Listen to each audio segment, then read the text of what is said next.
अच्छा जी, question number 2 है और इसमें हमें ये देखना है कि वो हमें दो सेट्स दे रहा है और आगे उसने हमसे तकरीबन 5 या 6 क्वेश्चंस पूछे और हमने उसके जवाब देने होंगे। यानी कि इसमें वो बेसिकली अब टाइप्स ऑफ फंक्शंस के बारे में बात करेगा। तो वो कहता है कि इफ़ सेट ए है जो कि 3 6 9 उसके एलिमेंट्स हैं और सेट बी जिसके 1 2 3 और 4 हैं। तो वो पहला सवाल को ये करता है, can you find an into function from A to B or not.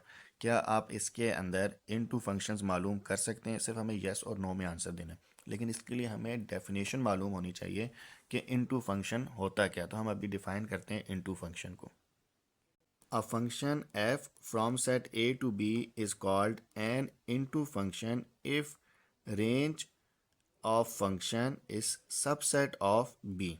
ठीक है, यानी कि जो आपके पास जो आप रेंज लेंगे इस फंक्शन की वो क्या होनी चाहिए, प्रॉपर सबसेट ऑफ बी होनी चाहिए। अब इससे क्या मुराद है, हम अभी इसको देखते हैं। ये देखें, यहाँ पे वो कह रहा है कि सेट है ए जो कि जिसके अंदर आपके पास स्मॉल ए और बी ये दो एलिमेंट्स हैं, और दूसरा सेट आपके पास बी है जिसके एलिमेंट्स हैं 1 और 2।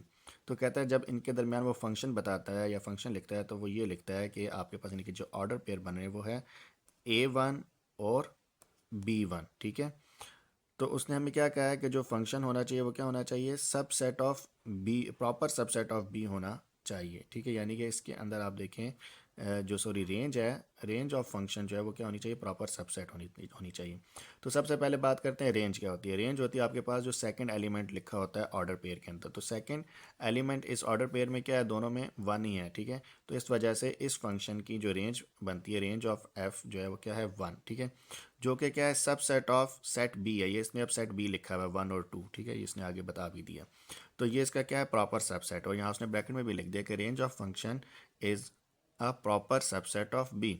ठीक है, तो इस वजह से ये आपके पास क्या है, ये इनटू फंक्शन है।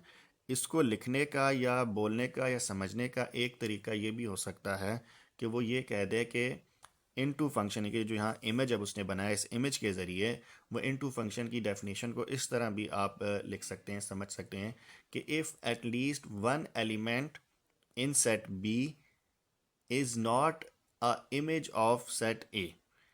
ठीक है, यानी कि ये सेट ए है ना, तो इसका जो हर मेंबर है उसका इमेज होना चाहिए सेट बी के अंदर।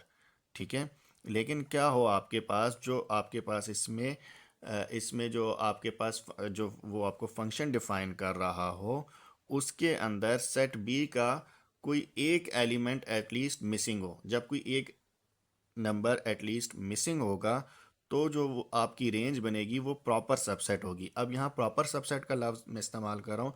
तो प्रॉपर सबसेट या इम्प्रॉपर सबसेट, प्रॉपर सबसेट वो सेट होता है कि जिसमें आपके पास जो बड़ा सेट हो उससे एक मेंबर कम हो। तो जो आपके पास सेट होगा वो प्रॉपर सबसेट कहलाएगा। और अगर उसके अंदर वही सेम मेंबर्स हों जो कि सुपर सेट के अंदर होते हैं, यानी कि सुपर सेट से मुराद जो बड़ा सेट या जो मेन सेट होता है, तो आपके पास क्या होगा, वो आप इम्प्रॉपर सेट, इम्प्रॉपर सबसेट कहलाएगा। ठीक है, तो ये यहाँ पे समझने की बात है कि इनटू फंक्शन कब होगा। इनटू फंक्शन के लिए ये जो टाइप्स ऑफ फंक्शन है इसके लिए हम क्या देखेंगे, इसमें हम रेंज को अब देखेंगे। ठीक है, तो इनटू फंक्शन के अंदर हमने देखना है कि रेंज जो उस फंक्शन की होगी, यानी कि ऑर्डर पेयर में सेकंड जो एलिमेंट होगा दोनों इन सेट का या ऑर्डर पेयर का, वो क्या होना चाहिए, वो बी सेट का एक कम अज़ कम होना चाहिए, एक एलिमेंट उसमें एटलीस्ट लेस होना चाहिए। तो वो आपके पास क्या कहलाएगा, इनटू फंक्शन कहलाएगा। तो हमारे पास क्वेश्चन नंबर 2 का पार्ट 1 है। वो पूछता है can you find an into function from A to B or not. तो अब इनटू फंक्शन को मैंने यहाँ डेफिनेशन भी इसकी डिफाइन कर दी है कि if at least one element in set B is not an image of A, और रेंज ऑफ फंक्शन जो है वो प्रॉपर सबसेट होनी चाहिए सेट बी की। ये मैंने इसके नीचे भी लिख दिया। तो इससे क्या मुराद है हम इसको देख लेते हैं कि अगर वो जिस तरह देखें आपके पास ये जो दो सेट हैं, एक में आपके पास क्या है 3 6 और 9। ठीक है, और दूसरे सेट में आपके पास क्या है, आपके पास 1 है, 2 है, 3 है और 4 है। हम इसको कह देते हैं ये ए था और ये सेट आपके पास बी है। तो अब ये देखें कि हर एक का इमेज, यानी कि 3 का 1 से बन गया, 6 का 2 से और 9 का 3 के साथ। तो 4 जो है वो आपके पास अकेला रह जाता है। ठीक है, जो अब यानी कि जो सेट बी का जो एक एलिमेंट है उसका इमेज सेट ए में मौजूद नहीं है, लिहाजा ये इन डेफिनेशन के मुताबिक क्या कहलाएगा, yes it is into function. तो इधर हम लिखेंगे यस, बस इसका आंसर आप सिर्फ यस भी लिख दें। इसने कहा कैन यू फाइंड, तो आप बस आगे लिख दें yes we can find an into function from A to B. तो मेन जो इसकी लॉजिक बनती है वो बेसिकली ये तस्वीर बनाना है, ठीक है, और इसके साथ आपका लिखना yes it is an into function.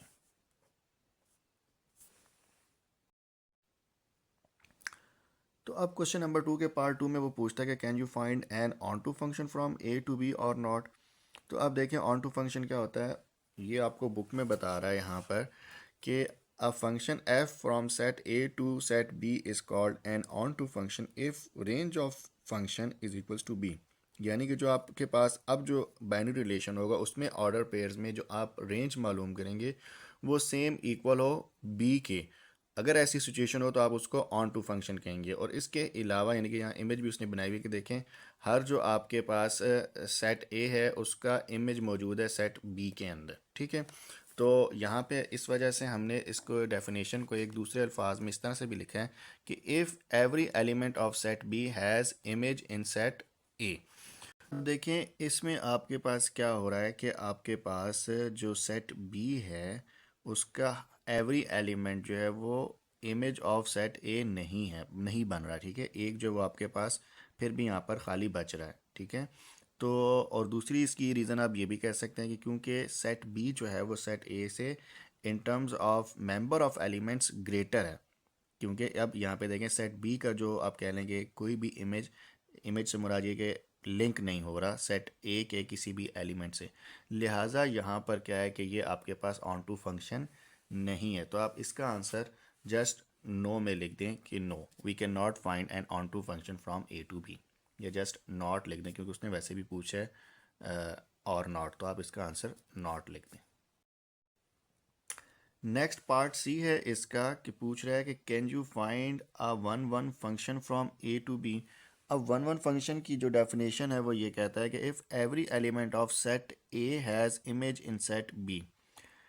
यहाँ गौर कीजिएगा बात हो रही है सेट ए की कि अगर सेट ए के हर एलिमेंट का इमेज सेट बी में मौजूद हो तो वो वन वन फंक्शन हो कहलाएगा, ठीक है। ए टू बी की बात हो रही है, अब यहाँ बी की बात नहीं हो रही कि आपके जहन में ये बात आए कि सर बी का तो एक नंबर यहाँ पे खाली जा रहा है, नहीं, यहाँ पे उसने बात की है सेट ए की कि सेट ए के हर एलिमेंट के कॉरिस्पोंडेंस में दूसरा एलिमेंट होना चाहिए सेट बी में। तो ये देखें 3 का 1 है, 6 का 2 और 9 का 3, यानी कि ए का कोई भी जो नंबर है वो खाली नहीं है, उसके लिए हर हर एक बंदे के साथ पेयर बनाने के लिए दूसरे सेट में आपके पास जो है वो मेंबर मौजूद है, ठीक है। तो इस वजह से ये वन वन फंक्शन कहलाएगा, ठीक है। तो जब आप वन वन फंक्शन की इस डेफिनेशन को पढ़ रहे होंगे, याद रखे होंगे, तो ये with respect to set A है, ठीक है।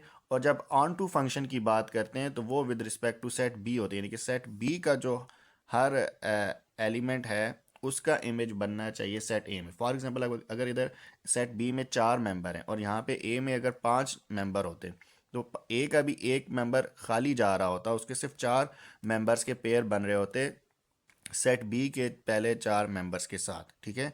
तो फिर हम कहते हैं कि यस, इसका आंसर बनता है फिर यस, क्योंकि हमने विद रिस्पेक्ट टू बी देखना था, लेकिन वन वन फंक्शन के लिए हमने विद रिस्पेक्ट टू ए देखना है, ठीक है।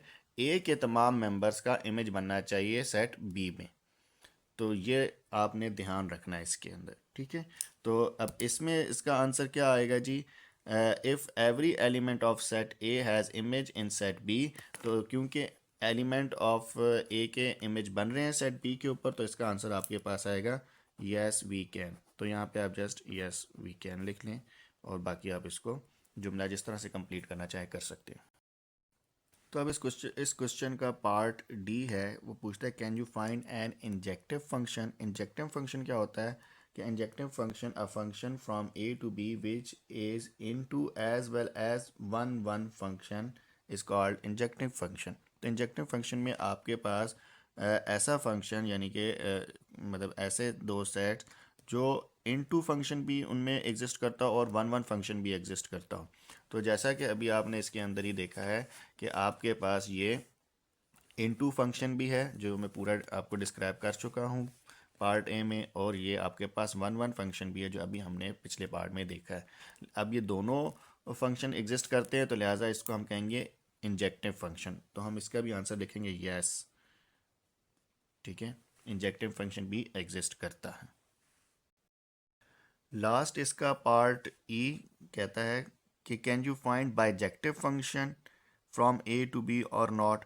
तो बाइजेक्टिव फंक्शन क्या होता है कि इसमें भी यानी कि डबल फंक्शन एग्जिस्ट करेगा, ऐसा फंक्शन जो ऑन टू भी हो और वन वन भी हो। ठीक है, इंजेक्टिव था जो इन टू प्लस वन वन था, और bijective on two plus one one. तो अभी पिछले क्वेश्चंस में हमने देखा है कि ये ऑन टू फंक्शन जो है वो इसमें एग्जिस्ट नहीं करता। ठीक है, और वन वन फंक्शन इसके अंदर एग्जिस्ट करता है। तो अब इसमें क्योंकि एक जो कंडीशन है वो फुलफिल नहीं हो रही, ऑन टू फंक्शन इसमें एग्जिस्ट नहीं करता, तो हम इसलिए इसको हम लिखेंगे नो। ठीक है, तो इस तरह ये हमारा जो है वो क्वेश्चन नंबर 2 कंप्लीट होता है।